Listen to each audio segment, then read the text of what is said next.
Hi everyone, and first of all I want to thank Pedro, Ramirez, and Rene Pareja for accepting to be interviewed by Andrej and myself.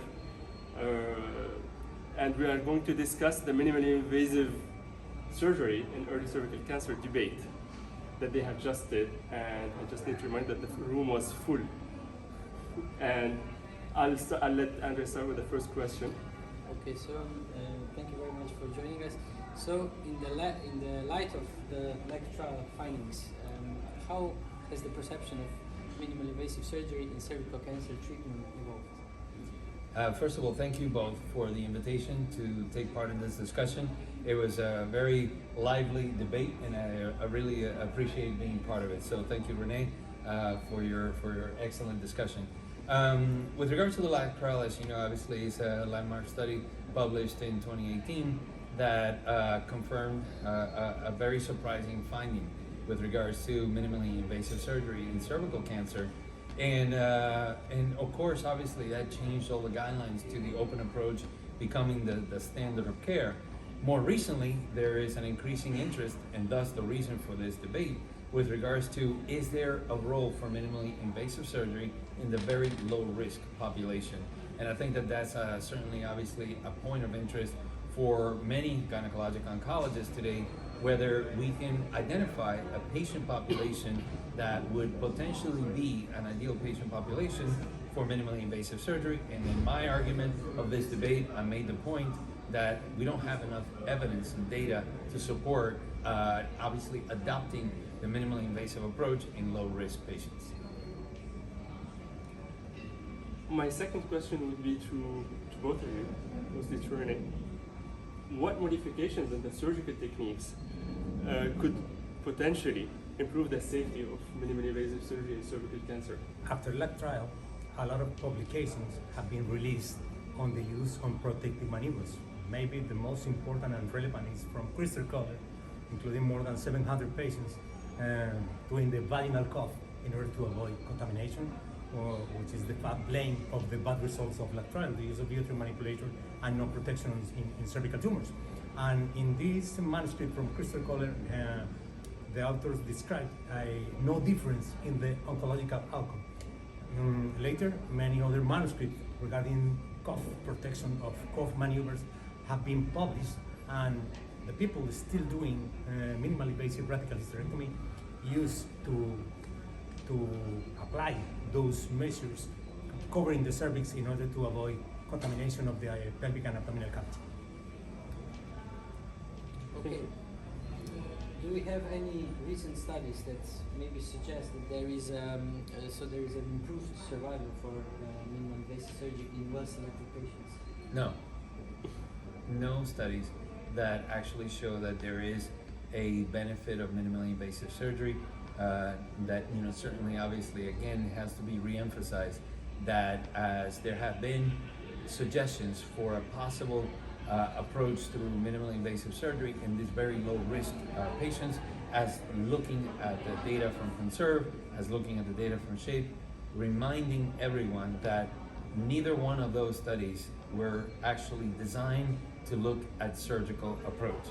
So concretely, the answer to your question is no. I do agree with Pedro's answer. There are two randomized clinical trials running comparing minimally invasive approaches, a robotic approach versus open radical hysterectomy, the ROC and the RAC trial. Both trials will be released in the next 5-10 years, and maybe those trials will provide different information that we already have about minimally invasive approach in early stage cervical cancer. But since we are talking about surgical techniques, and so do you think that the experience and the volume of surgeries at a certain center would have an impact on the outcomes of surgery? It's a very good question, and certainly I think that it's a question that often is asked without actually looking at the details of what that question entails. In other words, when one speaks about surgical experience, how is that defined? In other words, is it defined by a number of cases? It is, again, a number of cases within what time frame? Somebody might say, well, I have a case log of 1,000 radical hysterectomies that when you look at the time frame, those were done over 20 years, and 900 of them were in the first 2 or 3 years of practice for that individual, and then the rest were done over the course of 10, 15 years. Does that surgeon qualify as a highly skilled surgeon when they may be doing 1 or 2 radicals a year? But in fact, when you look at the overall number of cases, you might say, of course, this surgeon has a high volume of cases. I think also, in terms of surgical experience, we all know that there's variations with regards to the surgery and the patients that we see. We have very skilled surgeons that may have a very challenging case. And that surgeon, when you look at that surgeon's case, you may say, this surgeon is not actually very good. There's a significant amount of bleeding. Things are not being dissected well. And if you take that one time frame for that surgeon, you say, this surgeon is terrible. It's actually not such a great surgeon. But in fact, actually, it may be in an obese patient with multiple prior surgeries, multiple previous pelvic adhesions, multiple previous infections. Then are you going to judge that surgeon on that patient? So I think, again, it's an issue of, yes, conceptually, the more cases you do, the better. But also, you're looking at now at a question of radical hysterectomies. How frequent are we doing radical hysterectomies? It's a procedure that, particularly again in the United States where cervical cancer is not as common, that in some centers you're actually looking at 1 or 2 radical hysterectomies a year. So then therefore, what is going to be the proficiency for those surgeons? And then one last thing I would say also is that when you say, well, high volume center, how is that defined? Because then you might say, well, a center that does 50 radical hysterectomies in 1 year. And say, okay, well, that center, 49 of those cases are done by 2 surgeons out of 10.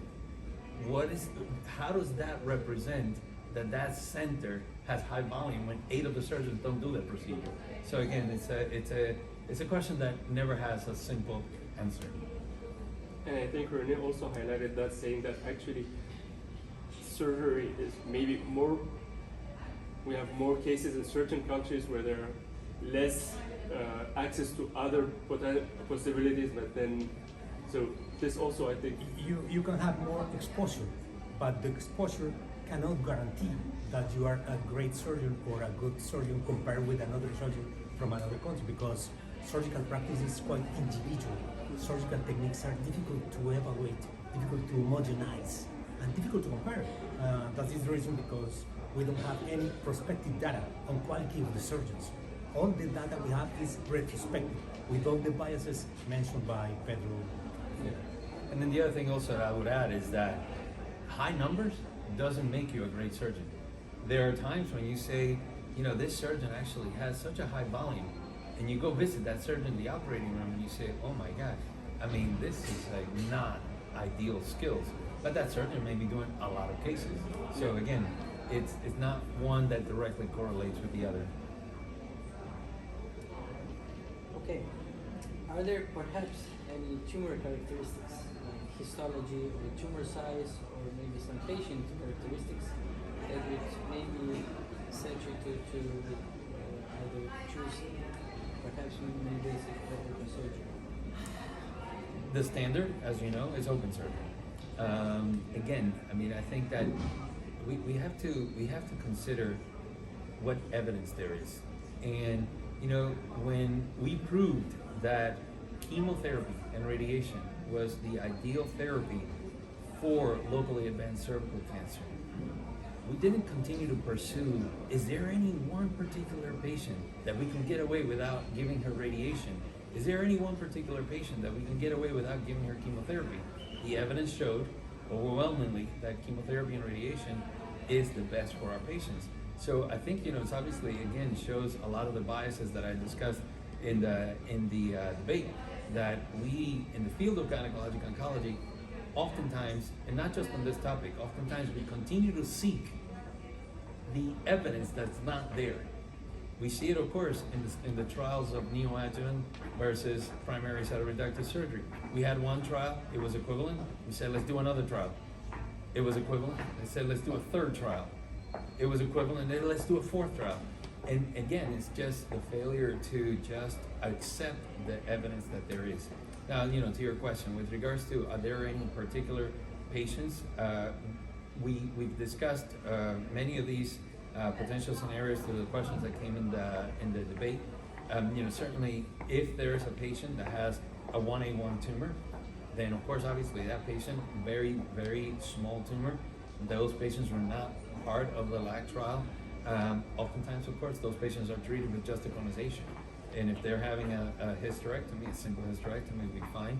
And then the surgical approach, likely laparoscopic or robotics will be ideal. Anything larger than that, we don't have evidence to suggest, yes, this is safe. Most of the evidence we have is retrospective, Yeah. and from National Cancer Database and post-hoc analysis of randomized clinical trials.